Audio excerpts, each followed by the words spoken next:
Actually, I'll just play around with these things now, might as well. Set hockey 1, set hockey 2, set hockey 3. 1, 2, 3. 1, 2, 3. 1, 2, 3. 1, 2, 3. Alright. So that way, actually, yeah, I guess that works, because that way I can have this up. Yeah, that'll be like that.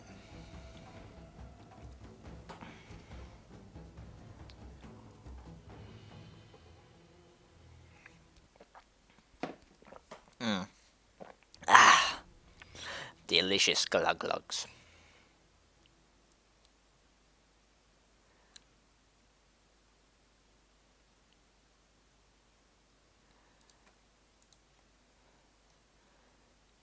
Watch replay, here we go. So an hour-long game. Hour and 6 minutes, actually.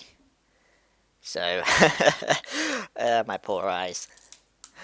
So that then gives me some time to...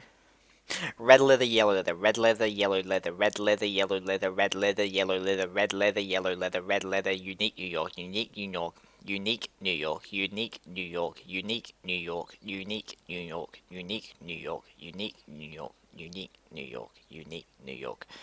A noisy noise and oyster, a noisy noise and oyster. A noisy noise and noise and oyster, a noisy noise and noise and oyster, a noisy noise and noise and oyster, a noisy noise and noise and oyster, a noisy noise and noise and oyster, a noisy noise and noise and oyster, a noisy noise, a noise and oyster, a noisy noise, a noise and oyster.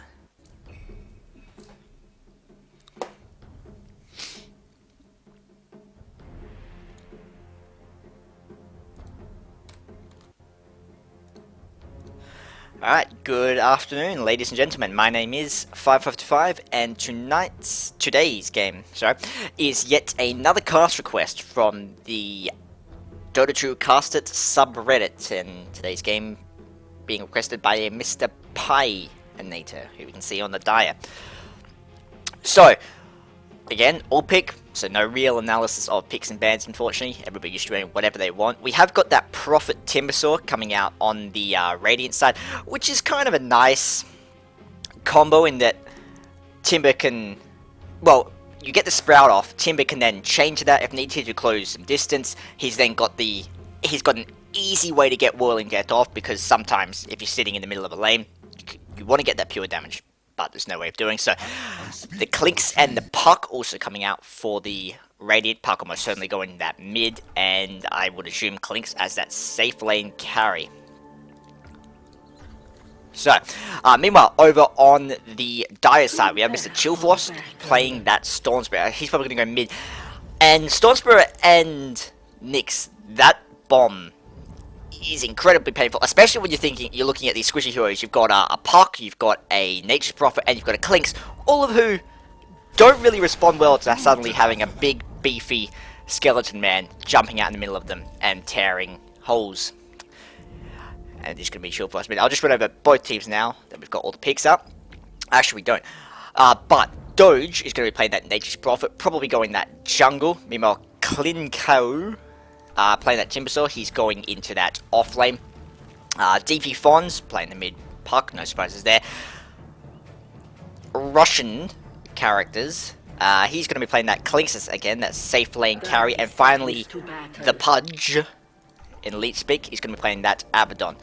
Over on the Dire side, we have Cherry of Legend playing that Jakiro. He's going for the wards agent to block. He'll probably then be looking to support Pieanator top. As we have got Laheist and Fargo playing the Dazzle and Axe respectively. And of course, Dazzle and Axe, one of those combos where you cut that lane. With Axe, you can take down that first tower very easily. If the enemy team doesn't have a way to punish you. And Clinks and Abaddon sort of, I would assume, will struggle a bit. It might actually be this Shakiro. Looks like the Shakiro will actually be forming part of a tri-lane here.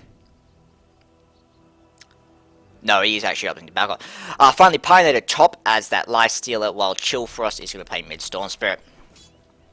So yeah, here we go. We've already got that lane cut going on. Clinks heading back because he's got Skeleton Walk, it's called. Now at level 1, he doesn't have massive damage because that would have been a big way to really punish the Axe using the Flaming Arrows. Now Abaddon using the shield to tank the creeps. I think the best thing to do for him, for Abaddon, to be move back, shield one of these creeps, because that way Axe is suddenly taking more damage than Dazzle can heal. Dazzle at early levels doesn't have a fantastic heal in terms of how much it gives. It's a spammable heal, but it doesn't give all that much. Meanwhile, Prophet is actually roaming in. He's going to be trying to punish this Axe as well. He's got Treants at level 1, so he won't be able to stop him, but Lahai's now taking quite a bit of right-click damage, and they are going to be forced to back off. And with 3 heroes here, that should be the end of that strategy. So now going to Izum, just turn this back into a normal lane.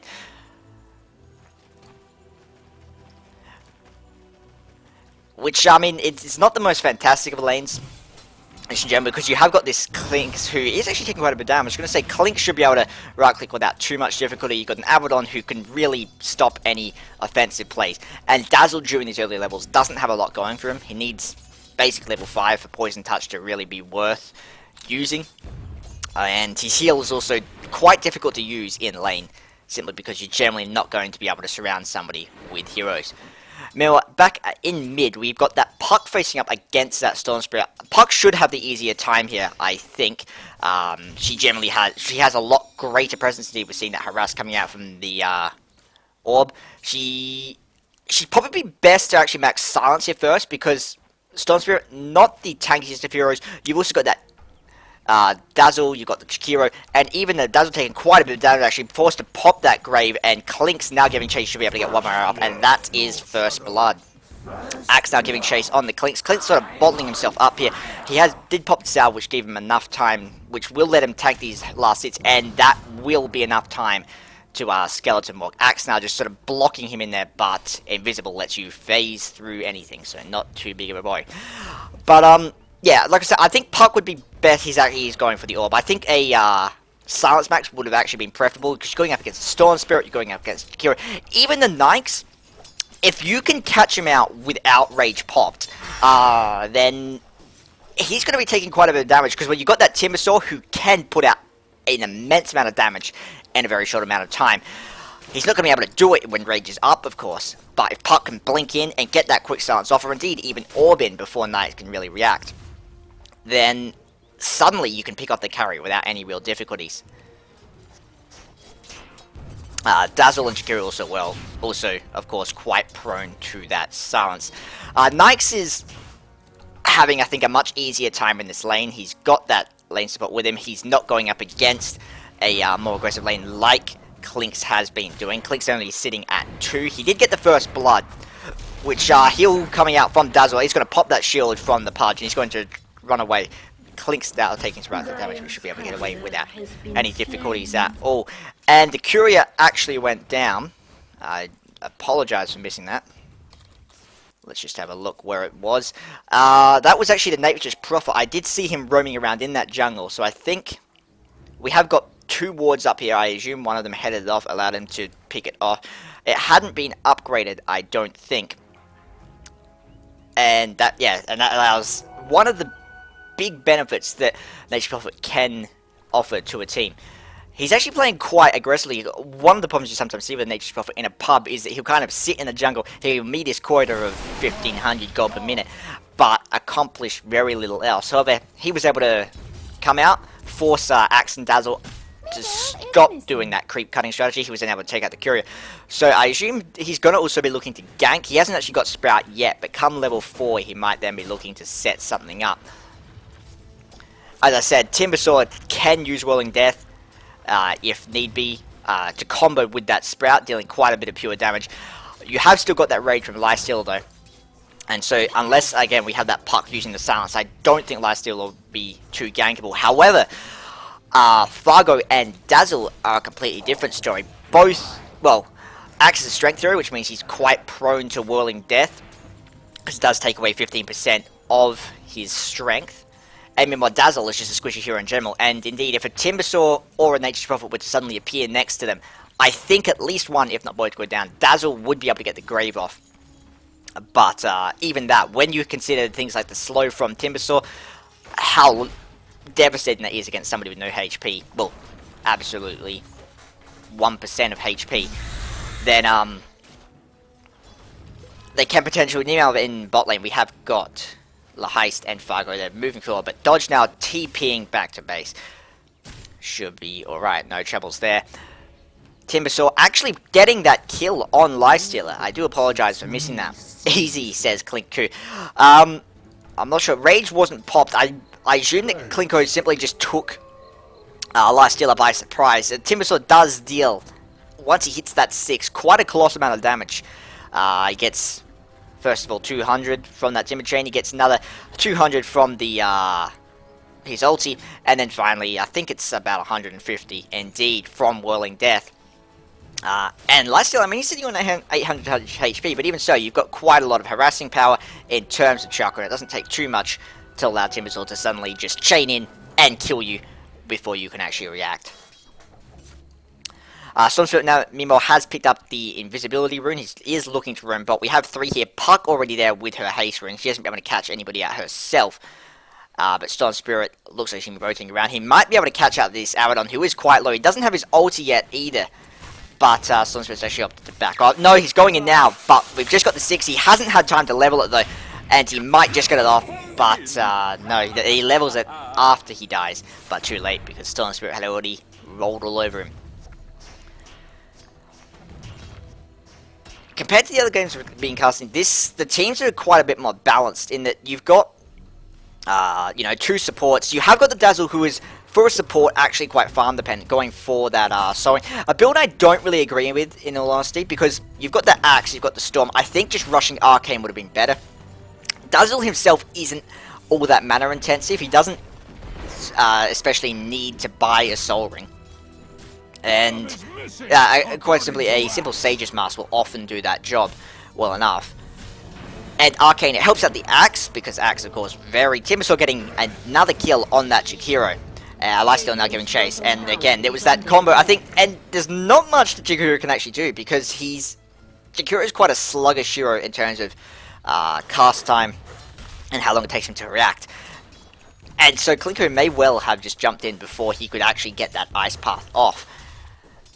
Now sitting at 2 kills. Puck jumping in on that Lifestealer, gets the silence off. He does have Dream Coil, but he's not going to use it. There it goes at last. But Lifestealer now popped the Rage, jumps into a creep, jumps back out, Midases, and he should be able... No, he is actually going to go down to a right click. I thought he might try and stay in the creep to allow his team a little more time to respond. But I think he assumed that Timbersaw and Puck would just finish him off too quickly. Better to go for that damage while he could. I mean, we have got the invisible Clinks roaming around. We've got Abbott here as well. But the reason I'm pointing that out is because we have got Nature's Prophet roaming in with a double damage. However, both Clinks and Abaddon are quite low. Out comes Sprout from Nature's Prophet. He is going to just right-click away at Fargo. Fargo's going to drop to simple right-clicks. The weave comes out from Dazzle.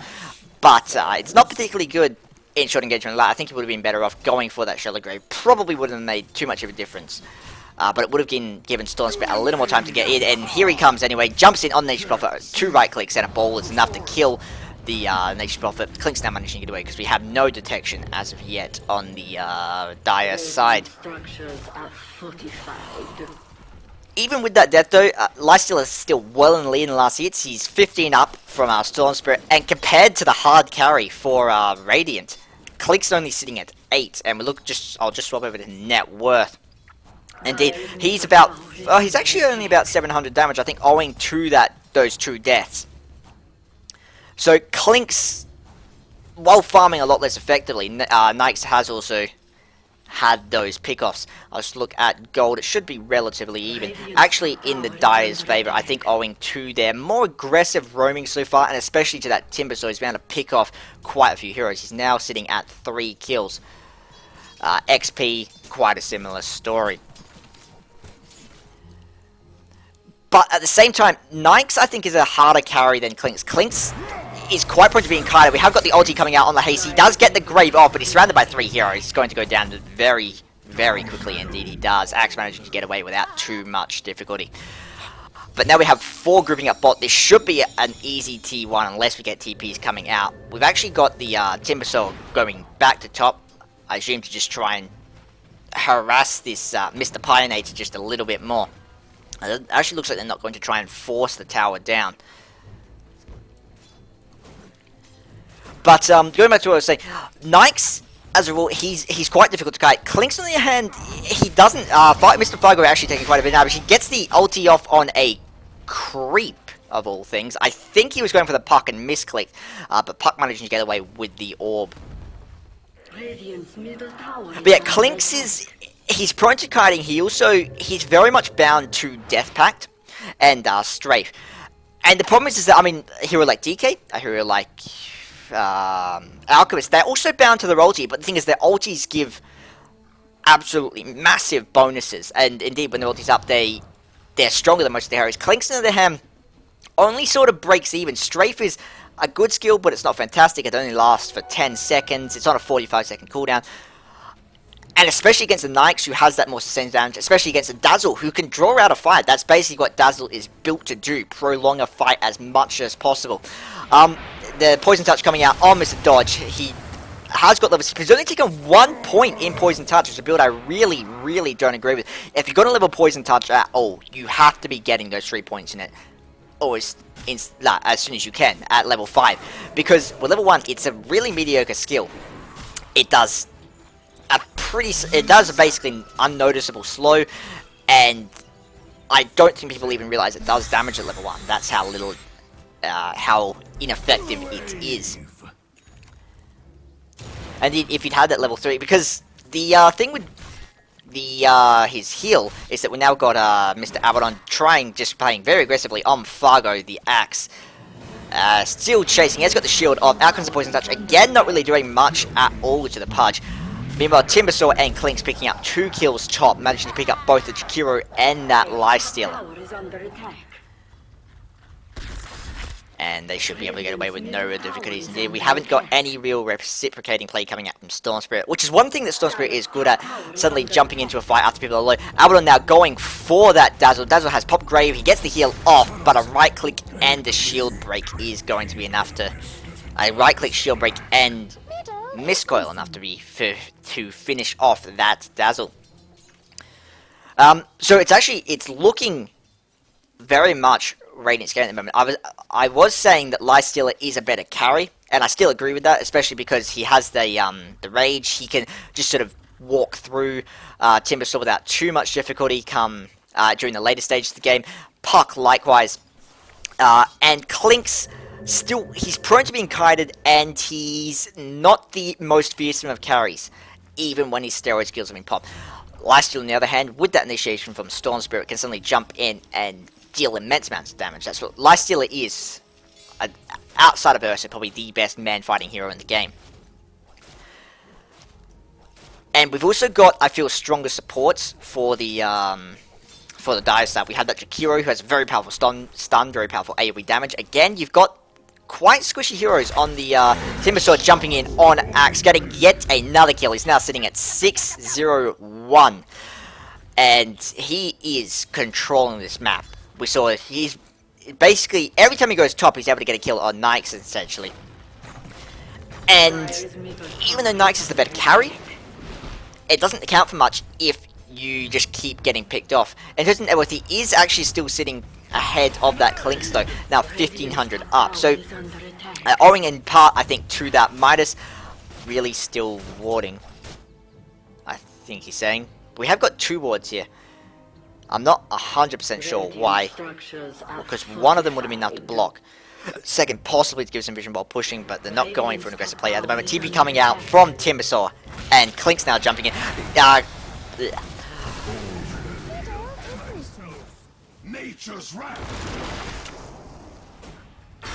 Lifestealer taking quite a bit of damage from that Whirling Death. Out comes the chain. He is actually able to dodge it with that Infest. Apologies.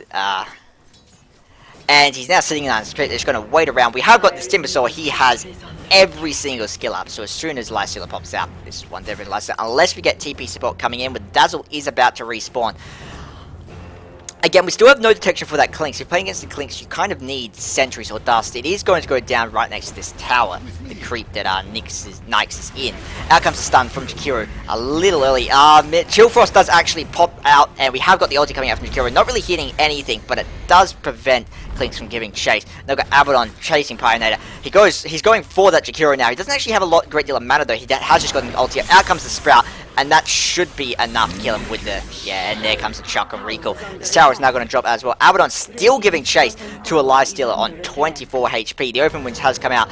Dazzle pops the soaring. I assume... No. I thought that he was going to try and go for a grave, but the range was too great, and indeed Miscoil just did too much. Out comes the call from Axe, failing to connect with the Abaddon, but now Storm Spirit rolling in, picking up the punch without any real difficulty at all. Radiant's middle tower is under attack. But still, you can feel that the game is very much in Radiant's favor. I'll just bring up gold, 5,000 gold, and 5,000 XP. And a big part of that, I think, is Timbersaw. Again, looking at farm, Clinkz isn't doing too well, even with the 4 deaths on Nyx. We have got a Clinkz who's only sitting at 18 last hits compared to Nyx 64. Nyx also with the Midas.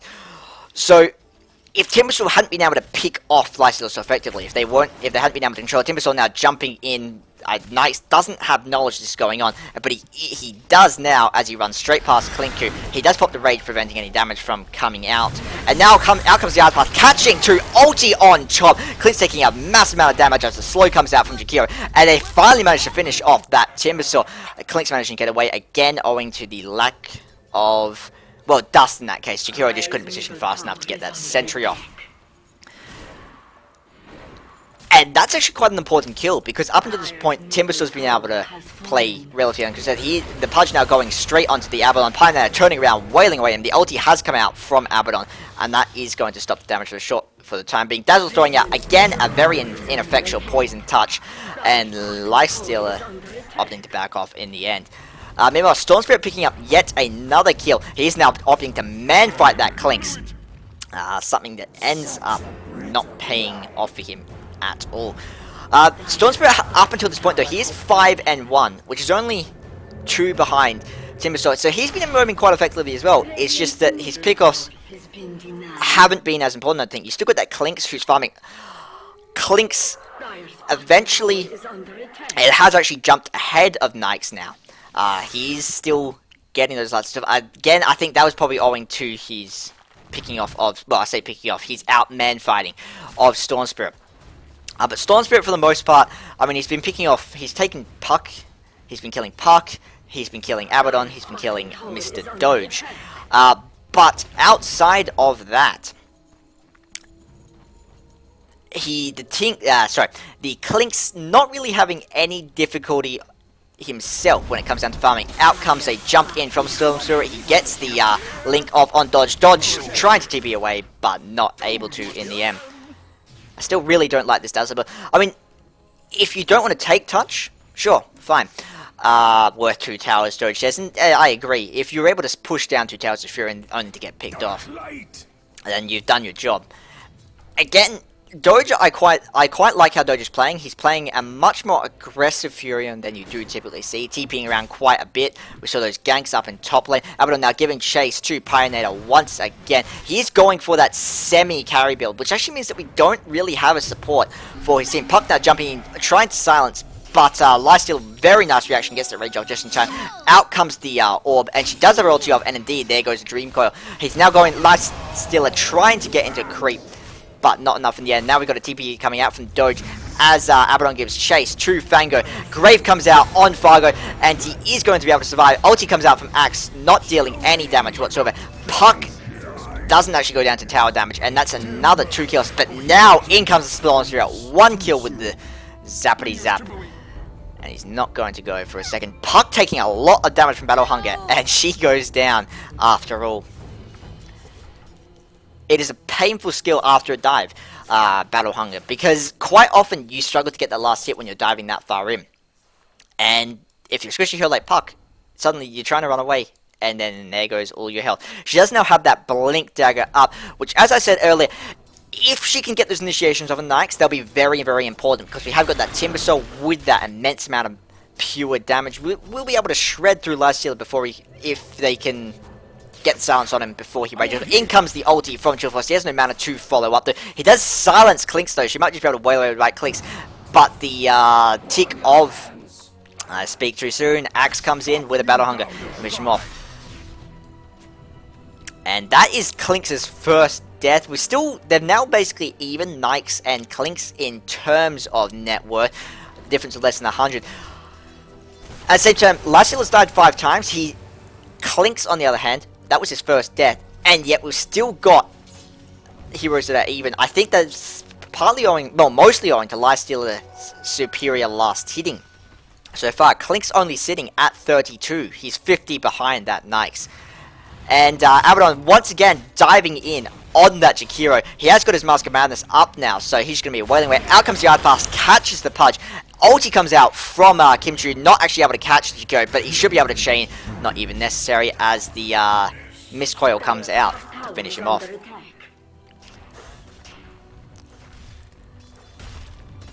So, I mean, I did say that Laciella is farming more effectively, but it doesn't count for much when you still consider, at the moment, Radiant still have much greater control. You've got this Abaddon who can basically dive onto 1, if not 2 heroes, and just kill them without any real difficulty. Axe coming in.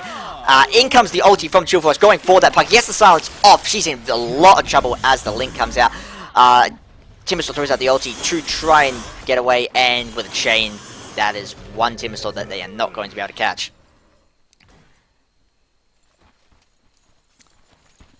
And I have been mentioning the Orc has been used, but I haven't. It is an absolutely fantastic pickup for Storm Spirit, because it makes a huge difference against that puck, an incredibly squishy hero who can't be afforded to be caught, silenced. Also, perhaps even more importantly, Timbersaw has no damage at all without if he gets silenced. So even if Puck does get the silence off Laciella, if Storm Spirit can then jump in, get a silence off on Timbersaw, he can stop any real magic damage from coming out. Clink's getting the Invis Rune while invisible. More just a Knight, 2 Storm Spirit than anything else, I believe. But it's still kind of difficult to tell how this game is going. In terms of gold, 7,500. In terms of XP, actually dropping back in Dire's favor a little bit. But I just feel that Radiant have Dire have a sort of a stronger later game lineup, especially with that last stealer. You've got the silence now on Storm Spirit, which will allow him to lock down Timbersaw. And Timbersaw, one of those heroes who does fall off late. So I think part of what it will come down to is how long can Dire stall. If they can hold off long enough for Nikes to get he has got his armlet up right now. If he can get his Basher, then suddenly he will be able to turn around and take these fights, I think, with the support from that Storm Spirit. Dazzle as well, another hero who ulti coming out from Storm Spirit, because we have actually got the Rosh going in. He jumps in, ulti's back out. Chain now on Timbersaw. Timbersaw chains in. He's actually very far out of position, but he should be able to get away without any much difficulty with that chain. But now he gets silenced by Chillfrost, caught between 4 heroes, and he's going to drop. The Pudge tries to come in, but too late to really do anything, and now caught by that Ice Path. Clink's getting away without any real difficulty, but now the Pudge getting chased by 3. And that's going to be the end of the rush to them. More importantly, that's a pretty important kill on Timbersaw once again, because he has his Bloodstone now, so at this point, he can't really afford to be throwing his life away, because a big part of what gives Timbersaw his sustain in these longer fights, and indeed, these fights will be long, because we have a Dazzle and we have a Nikes. These are heroes who aren't going to just fold over. Well, Nikes isn't going to go down without a fight. And so he really needs that mana regen from his Bloodstone to be able to stay in the fight, to leave that Chakram out for any for any length of time. And so the fact that, yeah, Timbersaw is one of the heroes you can't afford to die unnecessarily, because first of all, he has to establish a mid-game advantage, because he's not particularly good when playing from behind.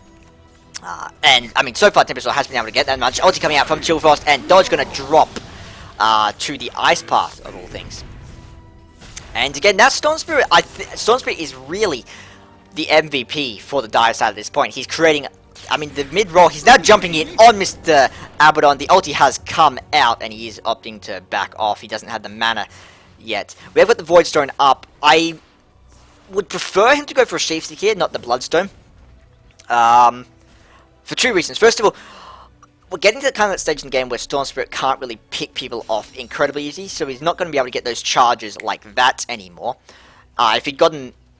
And And more importantly, he kind of needs that sheep steer to lock down either the puck or the timber saw. The longer you can keep a timber saw out of a fight from casting anything, the bigger impact it will have. Because timber saw, he's a hero who doesn't react well to being isolated. If in a big team fight he chains through, he ulties, whirling deaths, all fun and games, as the rest of his team plays the distraction. But if we get to kind of the 8th second of the fight, where, you know, he hasn't cast anything yet because we've got the silence, then the sheep stick, and then we've had, you know, the clinks already dropping to the knights, we've had the puck getting a ulti off, but then going down as well. Suddenly he can't do all that much. He's not even though he is sort of a semi-carry type hero, he's not a hero who can do much without the rest of his team. He needs a team as a distraction in these bigger fights, otherwise he'll just get surrounded and melted down. Axe now running into 2. We know the Timbersaw's here. Timbersaw gets called, and out comes the ulti from Mr. Chillvoice. He goes for puck. He hasn't got the silence off, and she gets the silence off. Infiltrating Grave now coming out on him. Walling Death from Timbersaw shreds both Dazzle and the Jakiro. Ulti now coming out, catching Fargo, and the ulti from Timbersaw isn't actually enough to finish off and down goes Nikes. And that was a very, very bad fight. Ulti now coming out from that Storm Spirit. He goes for the puck, not able to get her off as she gets the phase shift off in time.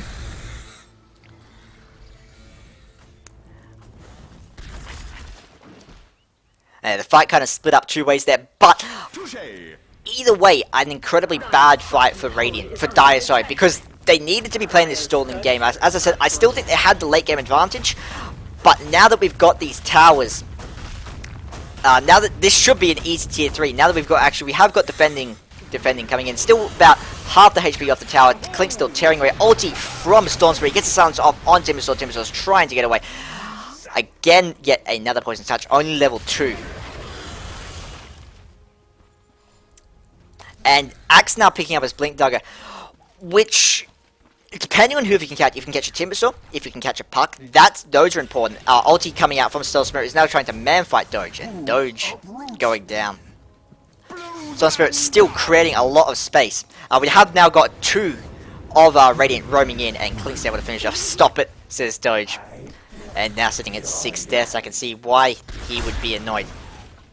So the T3 actually didn't end up dropping in it. It did, I think that would have spent the old end for Dire, because once your first T3 goes down, you can't really do all that much when you're behind to prevent the team from just rolling up into the rest of your base, taking out the Raxes. And once you get the first rack down, it becomes exponentially easier to take down the second and then the third. And again, they really need to be playing this defensive game, because they still have the late game advantage, I think, but they have to get there, is the issue. They have to be able to play defensively. They have to be able to avoid getting caught in those fights like we saw over in that bot lane. Because one more fight like that, and that is, I think, the end for them. Because we have still got Rush up, so we might actually be seeing a Rush fight before they try and force T3 again, because puck gets the ulti off on Axe, but not much else. Axe calls, not actually able to catch the puck. She does get a nice phase shift off in the nick of time. Clink's now running away very, very low. Out comes the Knights just tearing away at Klinku. And now out comes the Art Pass, catching one, and Macropia only really bidding away in the crease. But Axe now finishing off the Clinks, thinks that Battle Hunger. Chillfrost now going for Doge once again. Out comes the slow from Storm Spirit. Sorry, right click for Storm Spirit, and that's enough to finish him off. Storm Spirit now going for Abaddon, picking him off as well, and Puck going down as well. Now the ulti from Storm Spirit, jumping it on Klinko, yet another ulti, he gets a slow. Now Chain, he dodges, he's trying to dodge, but not able to in the air. But now out comes Driven Wounds. He does manage to Timber Chain away, but will it be enough? And he gets the Whirling Death off, enough to get by him a little more time, regenerating at 8. Ice Path just missing. And I think they'll have to call off the chase at this point. But, I'd still say that was, despite Storm Spirit going down, still an absolutely fantastic fight for Dire, because this is the first time we've really seen them able to turn around and take a big fight like that. We saw the Clinks taking a lot of damage early on, being forced to back off. Pfft, says Klinku, probably that's his great escape. And more importantly, we saw that Lifestealer shredding into people. He has now picked up that Basher, which will be quite a big deal, because if he'd been able to get locked down Timbersaw just a little more effectively there, Timbersaw would have been finished off with no difficulty. We've also got the mech pickup on Shakiro again, and the Urn, I think. I really don't agree with what this Dazzler's doing. He has finally gotten the 3 points in touch, so we'll now be able to use that as a reliable lockdown. But the Urn at this point, I mean, it's 30 minutes in the game, you're playing a defensive game, you're not roaming all that much, and you've already got that mech pickup, so it's not doing all that much for you. And anyway, we have got Jakiro picking up that mech, which is another advantage. We have now got the Rosh up. And if they try and force this next fight, I think Dire have the advantage. First of all, it's in that Rosh pit, which is an area that is Blink coming out from the axe, not really able to catch anybody. And now we have the orb, and this should be a very good axe. Silence coming out. She has to go for the Odiato, or Fargo now caught between 3 here. That comes out, catching 3. Macropire melting. 2. Doge just going down to that Nyx. Now the Clinks. Not really sure what Clinks is doing actually, but Timbersaw now trying to get away. Ice Pie flies out, catches him, but Chill Frost now on the run from that Clinks. Clinks does go down to a creep of all things, but Klinko now on the run. Out comes that bash, that lockdown that I was talking about, and Puck managing to get away, as does Abaddon. Abaddon now pushing top. The beginning of the fight may have swung differently. And the mech now coming up from Kira. He probably could have popped that. He should have popped that a little bit earlier, I feel, especially as that would have given Storm Spirit some time to get away. We have now got that Lifestealer roaming in on the Abaddon, and I think Abaddon is going to be in a lot of trouble here, because just look at that health go down. He does get the ulti off, but now on the run. We still got 10 seconds off from the open wounds. He is going to shield. Out comes Shakira. He's not going to go for the Ice Bath after all. And that's the first T3. And I said 2 or 3 minutes ago, a T3 going down would be a big problem, but now that they've had that they've had 2 fights which Nyx has been able to really just tear things up, and he's sort of starting to show his worth as that carry. Now going for, I believe that's going to be an Assault Cuirass. Unless he's going for Shivas, which I've rushed out. But yeah, Timbersaw now, you've seen in his last 2 fights, he's sort of been having to play on the run, as Nyx just kind of wails away at him. And Clinks, in that last fight, had more of an impact than in the earlier fight where Axe finished him off. But he's still sort of struggling to find his place, especially against that Nyx. He just can't dish out that same amount of damage. And Doge, as you heard, he's basically been melted both fights. We have also been having some very nice ice paths from Jakiro. But basically, we've still got that Rosh. And Timbersaw now DCing.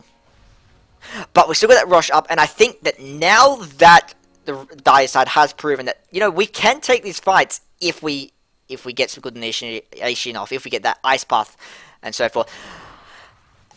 I think now that Dire has shown that, Radiant are going to be very hesitant to push that high ground.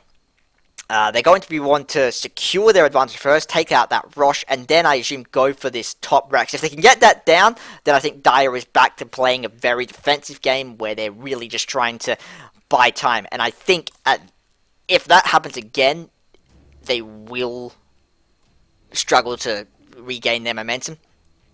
But until that happens, they're sort of starting to climb back in this game quite strongly. Bring up gold. Gold is still actually about 12k in Radiant's favor. I was expecting a little bit more of a swing. We did see a little bit after the, I think, that first fight at the T3 mid. But it's gone back up in Radiant's favor. XP, on the other hand, massive drop from about 7k to 5k. Stop with the wards, Dazzle. I'm not 100% sure why Furion dislikes wards so much, but we have now got 3 roaming in. Out comes Axe. He gets the call off on Clinks, breaking the silence. Clinks now on the run. Silence has come out from Storm Spirit, and now he's going to wail away on him, and he goes down without much difficulty at all. And Puck throwing out the orb, not actually going to, he's just using it to farm. And we have got this ward up next to that Rosh. He does need to place another one post-haste, and he should actually be going there right now, because if they can stop this Rosh from going down, if they can keep getting pick-offs like that, then they will be able to secure that victory. But we ward about to Dazzle. I think trying to be as economic as possible. You might actually see, no, they're not going to go into that rush, which is a good decision, I think, because either team, if they get caught out, is basically gone at this point in the game. The Pudge now caught by the Axe as Lifestealer gives chase. Lifestealer throws out the open points, but an ulti breaks it almost instantaneously. Ulti coming out from the Timbersaw and preventing any real chase.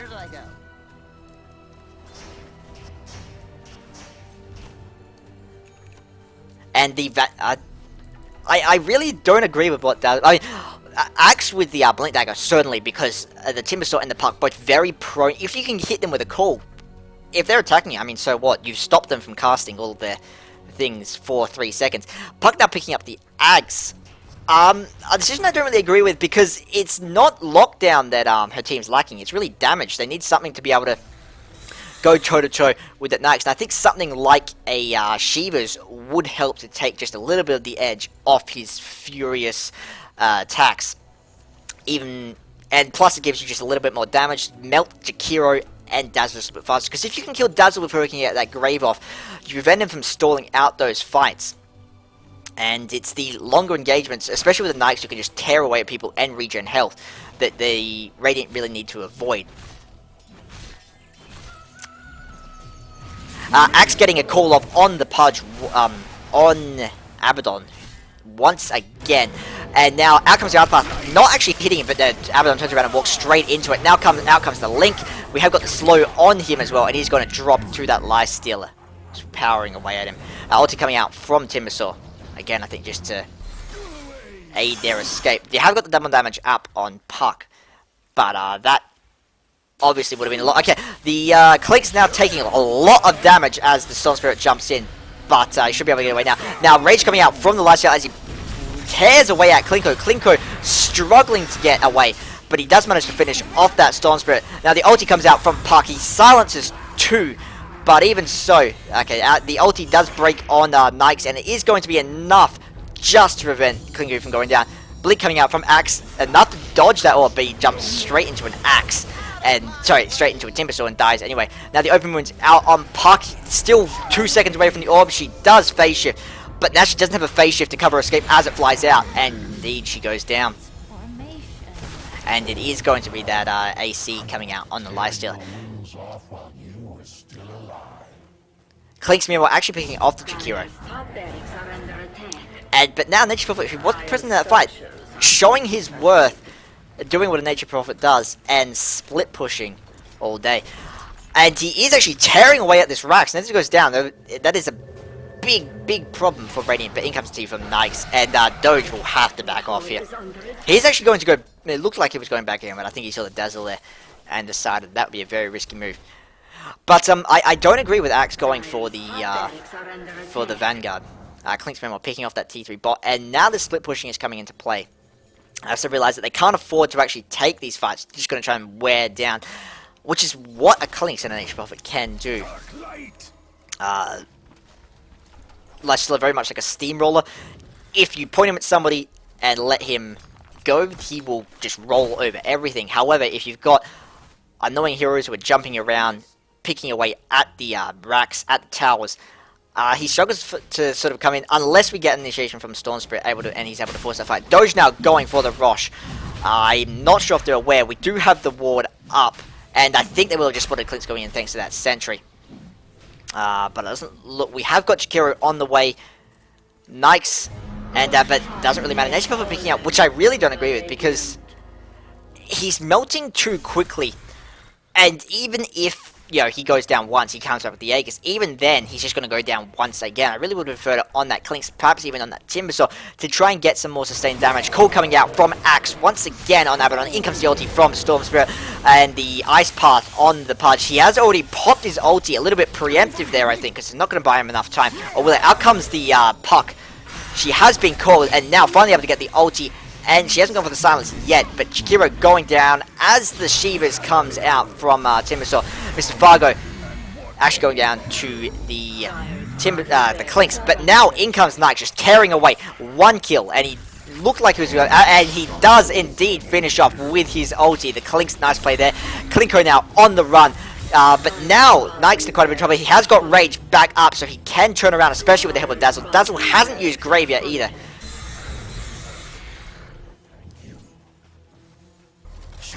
Still very much anyone's game. Like, again, looking at gold, it's 15k in Radiant's favor, but it's really not showing in these fights. Nikes is just powering away. We have finally got some team action on these barracks. Dazzle trying to do what he can, but I think this is going to be at least the melee racks, if not the ranged. Nikes meanwhile bot, as the, I did miss somehow, both bot going down. So again, very nice split pushing from that Nature's Prophet. Even with that colossally good fight for Radiant, for Lifesteal as it is. Nature's Prophet still showing his worth. And really, I wouldn't say he's what's keeping him in the game, but he's quite likely what will win them the game if he's able to get off that second racks. Indeed, if he's able to take down this tier 3. Because it's quite difficult to come back from 2 full racks is gone. 1, yep, sure, you just have to kind of keep an eye on that lane. 2, it means that you're constantly having to run back and forth between the 2 lanes. It means that every time you try and push a lane, the other one's going to be jumping in as well. If you go down mid, then you've got 2 lanes that somebody has to TP back to try and deal with. It's not fun at all. We've got the daylist coming out on that Clinks, trying to get that greater damage output up. I mean, I'm not really sure what Clink is lacking, but he just, I think in part just owing to the fact that he's a Clink's going up against a Lifestealer, he doesn't have that same raw power that Nikes has. But at the same time, that's not a huge issue for him, in all honesty, because even though Nikes, as I keep saying, he can win these fights, but he can't necessarily win this game thanks to the split pushing power that a Clink's offers, thanks to the split pushing power that a Nature's Prophet has. The team really wants to commit at this point. I think that before they try and force this tier 3, they're going to try and take Rosh once again. We're still about 6 minutes away from that respawn. But unless we're able to get a pick off on that Storm or the Nikes first, I do think that we have got the ulti inside Axe. He jumps in, gets the call off on the Clinks. Out comes the Dust. He's struggling to get away, but Open Wounds comes out and a bash isn't enough to lock him down to finish off. But now Timber's not able to get away thanks to Timbertrade. Now the ulti from Storm Spirit jumping in on the Abaddon. Ice Path comes out trying to defend that that barracks. He does get the ulti off there thanks to that Macropire just regenning away. Ulti comes out from Timbersaw. Lahai's just sort of standing it, taking a colossal amount of damage. He goes down to a single right click from Mr. Doge. Out comes the Pug ulti catching 3, but now Lysila tearing away at Doge. Fargo trying to get away from that Timbersaw, but going down in the end. The Aegis has come out. Yes, focus me more, please. Out comes the chain, not really able to catch Pieanator. Pieanator now in a lot of trouble. He's about to get the rage back. He should be able to get away if he pops it now. Oh, and Armlet Toggle actually able to stop him going down to that last right click. Now Storm Spirit dragging in. He's trying to go for Doge, gets the slow off, but now forced to back away. And Timbersaw throwing out the ulti to try and keep Pieanator and Chill Frost inside the base. And down goes the barracks. And I think picking up the Clinks was an absolutely brilliant move, because it meant that they then had the advantage going into the next fight. But then Abaddon, they had the Macropie coming out, they had the Ice Path coming out, they didn't have enough Disables to deal with the Puck and the Nature's Prophet as it then came in. Ulti coming out on the Doge as Storm Spirit jumps in, he goes down. Storm Spirit very pleased with that kill, I think. Pieanator now going for the Open Wounds on Kiku. Kiku throws out the chain, not actually able to get away. He throws out the Sheaves to try and buy some time. He now chains away, catching to that tree, but it's not one of the high ground ones, so he's still in a lot of difficulty. In comes the Storm Spirit. Tim's actually committing suicide with the Bloodstone, but it's still a good pickup nonetheless. Well played, says Dazzle. I assume he's saying this game is over. And I can sort of, I mean, as I said, from 2 T2s, very difficult to come back. But at the same time, Clinks and Nature's Prophet are good at split pushing, but when you've got a single tower left, the problem is then you basically have to force that fight, and as I've discussed numerous times, Knight's now going in on the Pudge. He does get the ulti off. The Abyssal already has been used, so they don't really have enough to lock in. Out comes the Poison Touch. That'll stun him, slow him, and stun him. And the ulti from Axe actually is used to finish off that Abaddon.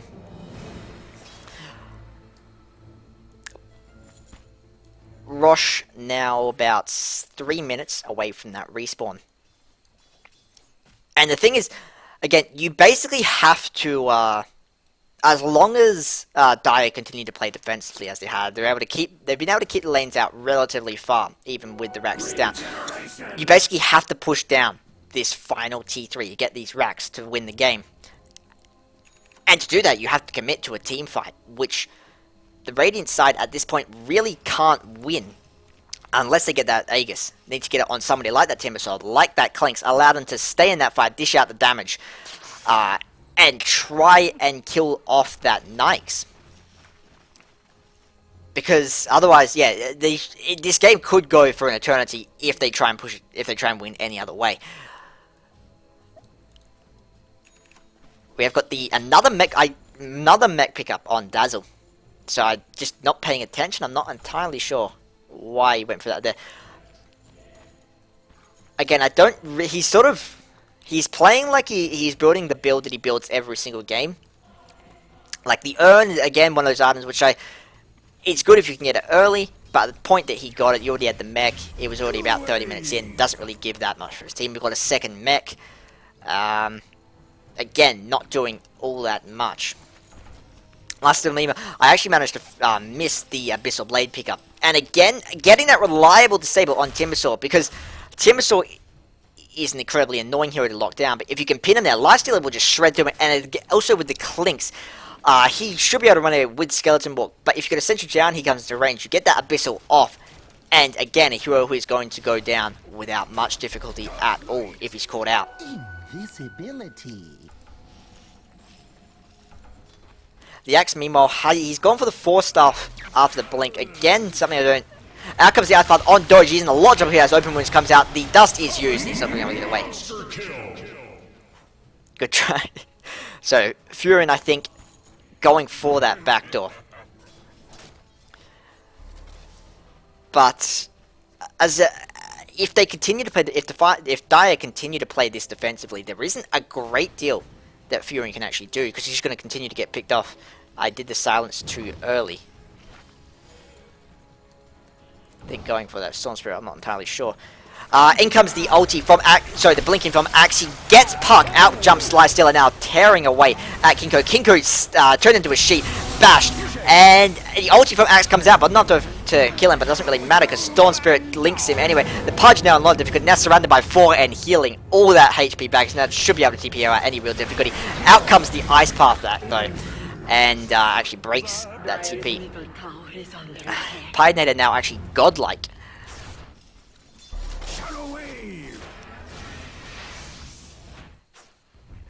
Which, again, Lifestealer, a fantastic carry. And now, for the first time, really, since the game has begun, we're seeing Dire pushing down this mid lane, actually looking to take down some towers, committing to an actual push, while Mr. Storm Spirit stays behind to defend.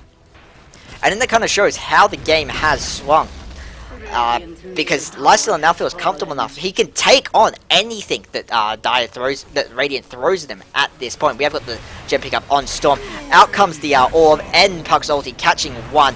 Weave now dropping down. The Ice Path catching Mr. Russian characters, and he's going to go down to an Axe. And that's it's still 3 heroes down. When the first mid tower went down just before, we had 3 heroes down, and they just managed to pick up another. But Nature's Prophet now TPing in, able to actually finish off that Storm Spirit. Now going for Lifestealer, but now in a lot of trouble. You don't try and play smart around a Lifestealer who's this farm, because he will just turn around and pick pieces out of you. Again, we've got another 3 heroes down. It's more engagements that Dire are they're able to force and then just win. And again, I think we need to have this rush for the Radiant side to be able to push in. But at the same time now, Rosh is really, really risky, because if they get caught out, it's a very narrow area. Jakiro will have a field day, Dazzle will have a field day with Weave, and indeed, Lifesteal will have a field day when you struggle to run away. And it's also an area that doesn't have a huge deal of trees coming out this way, so if a fight occurs in this area, and Timbersaw doesn't have a lot to work with either, but at the same time, it's basically what they need. So I guess they need to kind of look for the pickup. If they can pick up the Lifestealer, then they will be able to just rush without any difficulty and then push down the T3 like that. And Lifestealer, he's picking up the boot to travel, and it looks like he's actually going for the gem, so that will be enough to allow him to just finish off that Clinks without just any time he spots him out. Now, Clinks will die. He can't run away with Invis, he can't run away because of open wounds, and even if he manages to somehow survive that duration, you've still got the Abyssal to keep him locked down. And here we have that, and now the Rosh is finally going on. We don't actually have any vision up though, and so it looks like Radiant should be able to get this without any real contention at all. Going back to Lifesteal though, he has picked up the second relic, so I assume building into that Divine, so an all or nothing play. Of course, like a Divine always is, it's risky. If he dies, then the game is over now. But at the same time, if he dies, the game's probably over anyway, so it might just be, you know, if whatever way I'm dead, I might as well just get as much damage into me as possible, ensure that I can kill Timbersaw in like 2 clicks, kill Clinks in 1. And now that the Aegis has been picked up, we are finally going to see this, a T3, I think, going down. Nice call by Axe, catching to, out comes the ulti from Nikes, in comes the Storm Spirit. Ulti coming out from Puck, not really able to do too much because everybody's still fighting in that area. Timbersaw now trying to get away as the Abyssal comes out, and he's now stunned. Ice Path misses, he's now a tiny little pig with massive armor on top. He tries to turn away, not moving very far though, and he should be able to go down 2 right clicks. He does still have the Aegis though, but he should be dead. Out comes the call. He does actually Chimber Chain away, oddly. Pieanator now tearing away. He doesn't have the Abyssal. That's still down for another 30 seconds. Out comes the Shivas. Now, Pieanator working away on the Puck. She's able to get away, though. And Fargo picking up another kill on the Nature's Prophet. And that was the Aegis. And again, now we've gone from, that was a fight with the Aegis, and yet Radiant still lost it. We're getting some very nice initiation by Axe, able to jump in on these heroes, get off that call, prevent those skills from coming out for those crucial few moments at the start of a fight. Like I said, we saw the Dream Code coming out from Puck, but by the time she used it, everybody's already clustered around an area that they had no reason to move out from anyway. Lifestealer and Axe were already sitting in there just wailing away at the other heroes. They didn't need to move out, so Dream Coil disrupted them for half a second, that was it. Again, another reason I don't really like the Aghanims pickup, I think a Sheep Stick would have been a lot better, because if you can get that lockdown out on Lifestealer before he can rage, you can pick him apart. But whereas the Aghanim Scepter, against the Knights, he can rage out anyway. Indeed, most of the time he doesn't even particularly need to run away, because he is the hero built for man fighting. We're still about 1,000 gold away from that Sheep Stick as well. She's able to get that earlier. I think, especially in those earlier fights, it may have made quite a big difference. Against that Storm Spirit who still doesn't have a BKB. If you lock him down, you also prevent him from putting out a lot of sustained damage.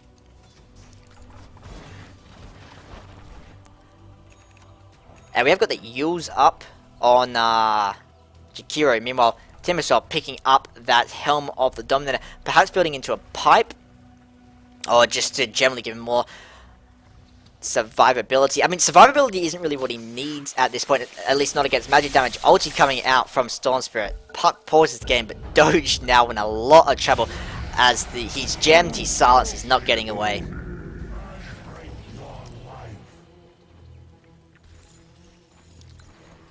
At this point, Axe calling only on creeps. But at this point, it kind of feels like it's Dire's game to lose, but at the same time, it's not Dire's game to win. They still can't, unless they can get another fight where they pick off 2 or 3 of the big heroes. And there, out comes the Divine from Nikes. Out comes the Howard on Axe. I assume to just try and lock down that Clinks just a little bit more. Clink's not not that massive a threat though. It does stop him from picking apart your squishy supports. And so I can agree with the item build, not so much for Vanguard. But more importantly, Abaddon picking up that halberd. And depending on when he times it, Nyx of course would rage can just break out of the halberd if it's used as more of an initiation device. But it does prevent Nyx from, in that kind of follow-up bit, from being able to tear away with when he's used his rage after he's picked off his first few heroes, and their outcomes to She's again. These are items which will, if the Lifestealer doesn't make a big enough mess in his first rage, they will stop him from living through to a second one. But at the same time, he's just picked up the Divine, and so quite likely that first rage is going to be all he needs to just tear apart the enemy team. They don't know that he's got the Divine as well, so I think they may overcommit in this next fight.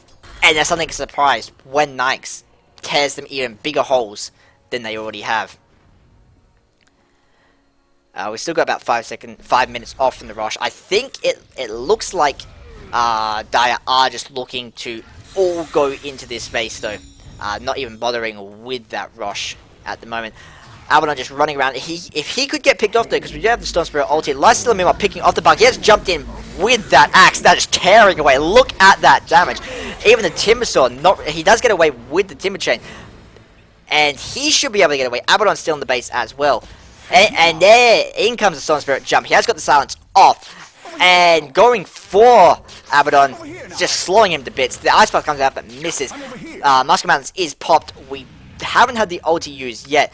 But Storm Spirit now just going for the body block. Out comes the Poison Touch from Dazzle. And the ulti is popped. Ice Path catching him. And now they're just going to wait out that ulti. And down he goes. At this point, you've still got 50 seconds until Clinch respawns. Timbersaw isn't even really a threat. I think Nyx should just go straight for that mid. Because he can probably take it at this point. And indeed, that looks like what they'll be doing. 4 heroes gripping out mid. While again, Storm Spirit plays defensively. And we've only got 15 seconds until that puck comes back, and about 30 seconds on that Clink. So it will be a bit of a test of time to see. They probably won't be able to take the racks. They will take that T3 if they can get there in time. And it looks like they will get it before the Clinks respawns. But Puck is back now, so she will be able to harry any kind of escape attempt as they peel off. And out comes the Fortify, but Nyx with a Divine does not really care. He's actually jumped into the axe. I'm not 100% sure why. I think he's popped back. I think because he realized he'd be better served going straight for that tower. And it actually, I thought they wouldn't be able to take the T3, but I was wrong. Out comes the ulti from Puck, but Nyx, raging, doesn't really care, just turns around and shows Puck who's boss. The Drink Coil does actually prevent him from running away as fast as he'd like, but again, not too big of a problem. Jakira's staying behind to secure the escape. And Axe meanwhile picking off the Nature's Prophet, who I assume he TP'd in, I think, to pick off that Storm. But then Axe proved too much of him. And that's the first racks of the game for Dire. Again, they still can't afford to play too aggressively. They have to secure those fights, because you've got 2 racks down, you've got a Nature's Prophet. If you leave an opening in your armor, Nature's Prophet's going to just jump in, he's going to take down 1 tower, and then once your Ancient is exposed, you basically can't push out at all as long as Nature's Prophet is alive. Because he will just tear holes into that Ancient, and it's incredibly risky to push at all. We've still got about 2 minutes up on the Rosh, and I think both teams will want to go for that Rosh. Well, Dire don't really need it. Radiant really do, and so for that reason I think Dire will try and secure the next kill. This is the cheese excuse me, this is the cheese Rosh as well, so it will greatly benefit, especially that Storm, if he manages to get it. Because he's already a hero who's very difficult to lock down. He gets the cheese, and suddenly he can jump in, deal a lot of damage, cheese right back up after he almost goes down, and then do the same thing all over again. Timbersaw, meanwhile, back down to only 6 charges in that Bloodstone. I think Testament, as I said, he had a really good early game, but now he's just been melting to this Nikes, which is always the problem with Timbersaw. He's a fantastic hero in that early to mid game, but as the game progresses, especially against Nikes, against, well, anybody with a BKB, suddenly he just starts to fall off really hard. 1 minute left in that Rosh. And I think Radiant, after seeing what happened in that last fight mid, after knowing that Nikes has that Divine, they will be looking to secure that before they try and play aggressively. However, even with that secured, I think they still will struggle immensely to try and actually beat this Lifestealer in a full-on fight. But at the same time, they can still potentially split push. Like, it's a really, really knife edge game, because in these situations, this is where Nature's Prophet shines, where he can, when you're not looking, just take out a tower, as we saw in TI3, where Bulldog was able to just take advantage of the openings that a team left him, and ensure that, that the victory was taken away from Na'Vi. But again, I think it will be that Rosh. Rosh now back up. I don't think any team actually has wards there, although they probably will have used the current time to check. They may try and back off now. The problem is now, if you all back off, you go for the Rosh. It's pretty obvious what you're doing. Doge actually just wailing away on it by himself. Goes for the, out comes the ulti from Axe, catching two. Doesn't actually able to manage to catch Puck though, but now Klinko in a lot of trouble as the ulti comes out on top of him. He's now struggling to get away as he gets bashed. Klinko's still trying to get away. It doesn't really matter. Pieanator taking a lot of damage from that Klinks. Ice Pass comes out, catching 3. And Cherry Legend now trying to slow. In comes Mr. Pudge playing the Abaddon, going for Cherry Legend. The slow comes out on Pudge, is able to let Jakiro get away. Out comes the Ice Pass. No, it doesn't catch Abaddon instantaneously, but he walks straight back into it. Now Abaddon tearing away at Laheist. He has popped his ulti, but now Pieanator takes down the Klinks. Puck trying to get away. And who actually got that Divine? I did miss that in the heat. Somebody picked it up. I think it was... It was actually... I think the Klinks must have picked it up, and then Lifestealer got it in there. But at the same time, Nature's Prophet now gets that Aegis. Cheese still there, though, and Storm Spirit could just jump in and steal it. But that was for the first time. That was the first time. Puck now trying to get away. Gets dropped as Lifestealer just tears holes in it. Doge trying to get away. He has got the Aegis, so he will be able to respawn. But even then, there's not a huge deal he can do here. And indeed, the gem is there on Axe. And so Doge goes down very quickly. And they got full down. Timbersaw, again, the only person to defend. They can take down this Rax. They can probably then... Well, I think they have to go for straight T4. They might have the time to do so as well. Looking at where the creeps are, looking at respawn. You've got 30 seconds on that Klinks. Doesn't have the cash for buyback. Now, I was going to say Klinks in that last fight. That was the first time that we'd seen him actually be a threat to Nikes. And he was able to pick him apart. He was able to get the Divine, more importantly. But then the problem was... once he did so, they then kept going after Nikes got back, and Nikes was then able to turn around and win that fight. And I think it was that buyback which secured them that victory there. Because otherwise, Klinks probably would have been able to take down that T3 without any difficulty out. Or I think Nikes, with the Divine, should just go straight for this T4. We do have the respawns coming up. Puck's still 15 seconds off. They are going to back off after all. So that kind of hesitant. So, I mean... Dire kind of know that, and I can understand why, they're hesitant to overcommit, because if Lifestealer goes down once again, you've got the buyback down. So if he dies, it is over, because there's no way that the rest of his team is going to be able to hold off Radiant for long enough for him to respawn. And so they're content to just keep farming, to keep winning these fights, keep dealing as much damage as possible. They took down that second Rax mid now. And if they can keep doing so, then sure. But as we saw, Klinks now is starting to come up in terms of farm. Now, Nikes is leaps and bounds ahead, 12k up from that Klinks in terms of farm. But at the same time, that's an advantage during the mid, during even the start of the late game. But now it means that Nyx is kind of peaked, whereas Clinkz, he's only got 3 big items. He's probably building into that MKB next, and if he does so, he's still got another 2 items that he can really grab. And suddenly, if he can pick off the Lycilla once again, if he can get that Divine, I think part of it is going to come down to how Clinkz positions. Out comes the ulti from Storm Spirit, not able to catch Dojo. He is going in after all, but he doesn't have a gem. Now Sheep Stick on Chillfrost. Silences Cherry of Legend, going to stop the silence from coming out, and he now just should be able to TP away without any problem. Ice Path comes out. Pudge, yeah, Abaddon tearing away, but caught between a rock and a hard place as the Axe and Lycilla tear away him. Now Lycilla going on the offense against Klinku. Grave comes out, a bit very preemptive there, but Klinku, I think with the cheese, healing back up. Dazzle now the lone attacker on Clinkz goes down, popping the BKB, not really doing too much for him. So now Klinku gets stunned as the Ice Path comes out, catching 2, and Pieanator tearing away at Klinku. Puck has got the phase shift. He should be able to blink away without any problems at all. Storm Spirit meanwhile picking off the Nature's Prophet, and that's Klinku getting away with a Timber Chain.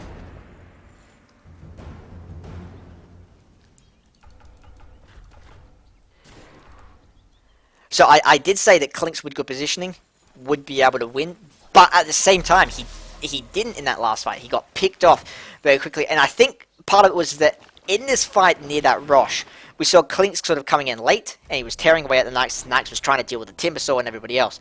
Whereas in every other fight, and indeed in that last fight that we just saw here, Lycilla was able to find him, isolate him, and then just tear away at him. And so Clinkz needs to be in these fights, but at the same time, he needs to come, sort of almost be coming late to these fights, so that Nyx is already committed to killing another hero. Nyx now going for the puck. She does phase shift, but it doesn't really matter at this point because Pieanator is still tearing away at that T4, and I think this is going to be game. We've still got 14 seconds on Clinkz. Ulti comes out from Puck. Not going to do too much to a Nyx, who pops the ulti, gets graved, and I think with the grave on, she'll just turn around and go straight for that Ancient. He is trying to go for Klinku though. He has just popped Rage, and now just turning around, realizing that it is indeed better to go for the Ancient, and that is the game. So in the end, a 66-minute slogfest by Dire.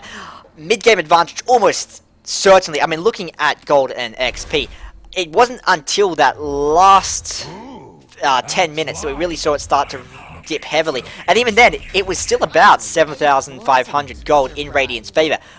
But, with that said, it didn't feel that way past that mid-game. Timbersaw, as I said, able to secure that advantage, but Nyx and able to continue to just farm up at his own pace.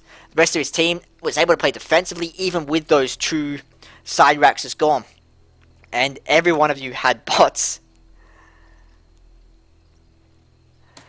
Everyone did have boots of travel just to deal with that Fury, and I think, yes.